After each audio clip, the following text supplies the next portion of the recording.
అనుకుంటున్నావు పక్కా తెలియదు సంవత్సరానికి 3.5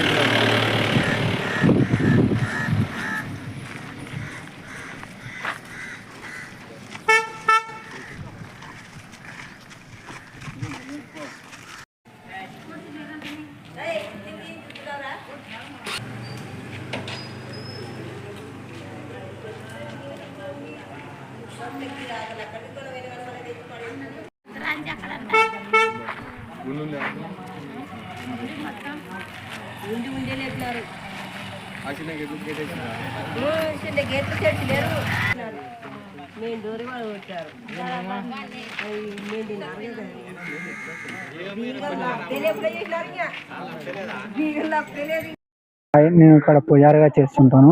డైలీ 7:30 నుంచి 8 గంటల లోపల వచ్చి పూజ స్టార్ట్ చేస్తాను. 10 గంటల వరకు ఉంటాను. అదే విధంగా పొద్దున వచ్చింటే తాళం తెరిచేపాటికి తాళం బలగొట్టినారని లోపలికి పోయి చూస్తే ఉండి ఎత్తుకుపోయినారని నాకు మా గుడి వాళ్ళకి ఫోన్ చేసి చెప్పినాను. ఇట్లా ఫోన్ చేస్తే సర్లే స్వామి ఇక్కడ పోలీసులు వస్తున్నారంటే సర్లే అన్నారు. వచ్చినాక పోలీసులు అంతా ఎంక్వైరీ చేసినారు. దానిలో ఉండిలో వచ్చేసి మ్యాక్సిమం 50,000 నుంచి 1,00,000 లోపల ఉంటుంది. కానుకలు ఏమన్నా పడిండొచ్చు, వెండి 1,00,000 అట్లా ఉండొచ్చు. దాని తర్వాత పోలీసులు వచ్చి వివరణ చూస్తున్నారు. ఇక్కడ పూజారిగా చేయబట్టి సంవత్సరంన్నర అవుతుంది నేను ఇక్కడ చేయబట్టి. మాది పులకుర్తి గ్రామము. నేను తాతగారికి శిష్యుణ్ణి. మా గురువు గారికి సద్గురువు గుడిలో దొంగతనం జరిగింది అని నాకు విషయం తెలిసింది ఫోన్ ద్వారా. నేను బయలుదేరి ఎంబడే వచ్చేసినాను. 6 సంవత్సరానికి ఒకసారి ఉండి తెరిచి లెక్కిస్తాము. 3.5 లక్షల దాకా ఉండి అమౌంట్ వస్తుంది సంవత్సరానికి ఒకసారి.